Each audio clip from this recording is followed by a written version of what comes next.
Hi guys, welcome to my next video. Today we're going to talk about DC-DC converter. It's this device here. Okay, we've got oscilloscope here. The signal is showing you up. That's the actual signal.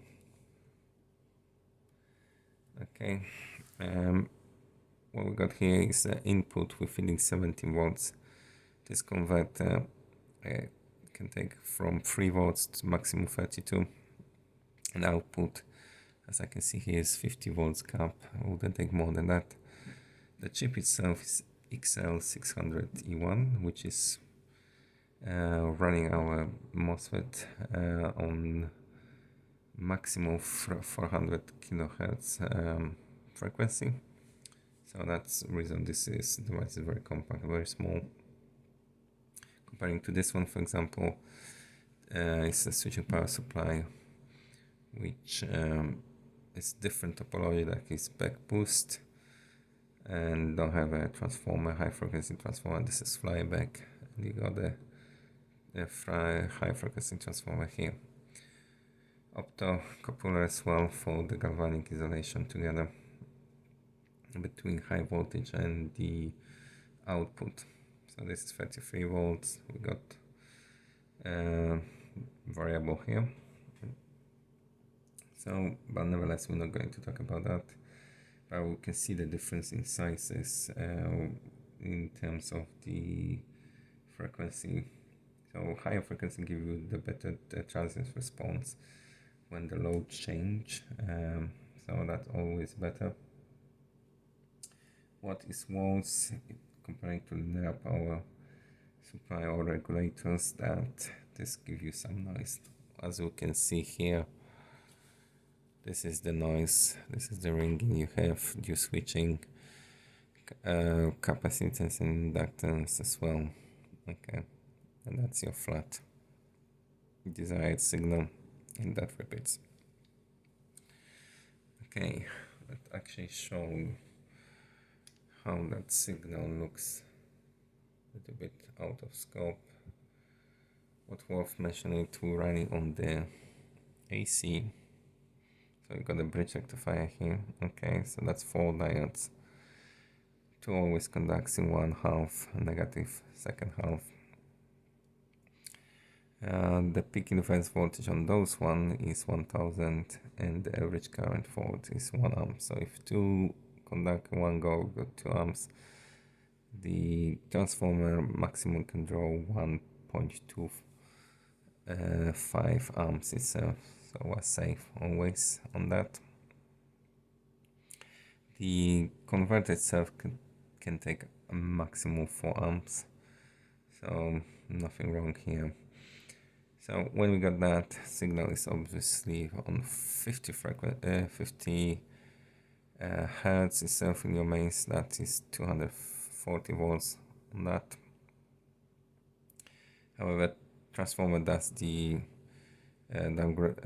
drop down voltage for you, so it depends on your turns. This is 14 volts, but due to rectification and your smoothing, you got higher peak voltage here. This is the RMS voltage, okay, and it's always lower than the peak one. So when that charge and discharge your capacitor itself, after rectification, the negative half goes up, so you got like that. That smooth gives you this ripple when it's discharging a little bit slower, so the ripple is much smoother, so the signal is actually more flat, and that is feeding your input in your converter. So this is where the switching job is going on. Okay, let's do actually some in work in action. Go down. As soon as I go down, you see it disappears from oscilloscope. If you go up, where disappears. So let's see actually what it's capable to. 20 volts.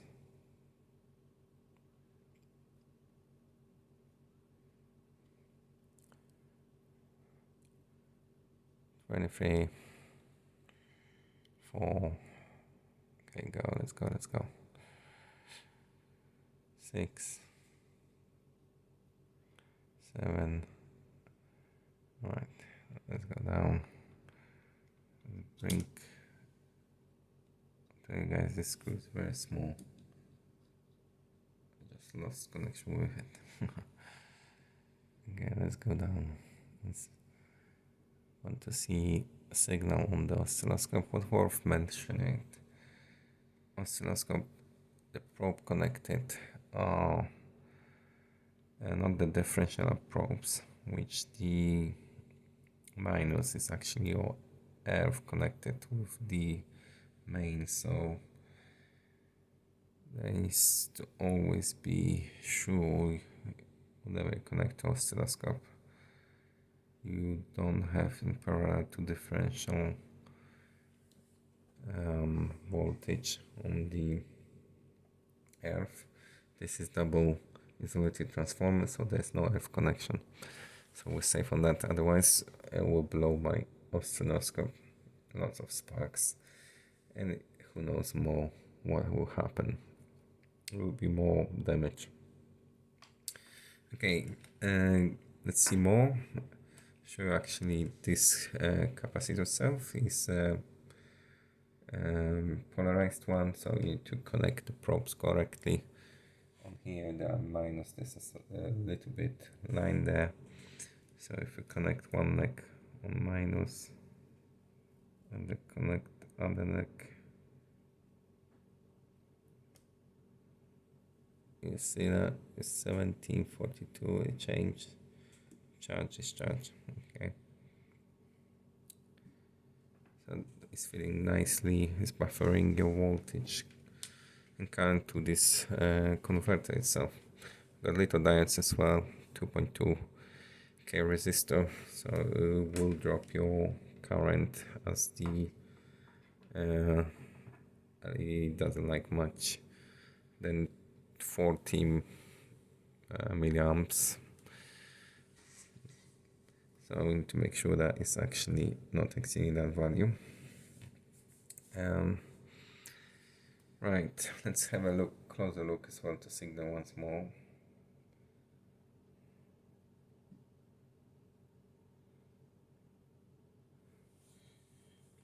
Okay, bring it to you, closer look. Let's do the single shot here. Okay.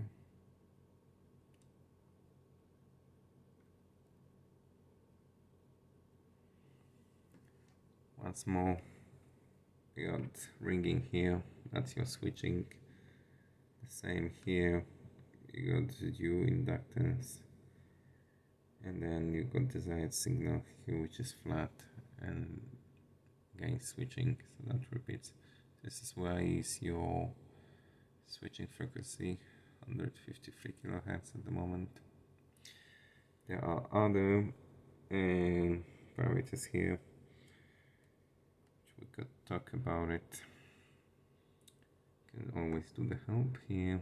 Let's see, for example, VP. Nicely presented here, amplitude.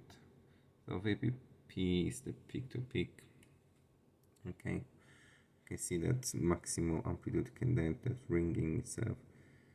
You get overshoots and V mean, V upper, and so on. So that's that type of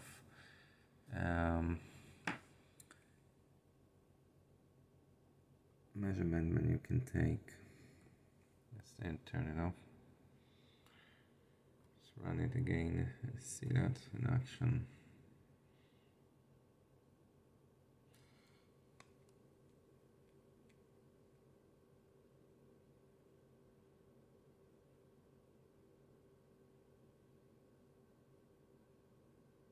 You see the voltage there, top is 18. The moment it shows frequency goes up and down close to 200 kilohertz, but that will change when you actually change your voltage. Alright guys, that's it really. Thanks for watching. If you like the video, give me thumbs up and leave the comments. Also, if you want to see more videos coming, please subscribe.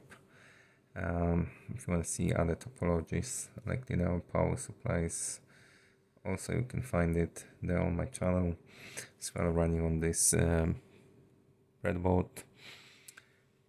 Thanks for watching guys, and see you next time.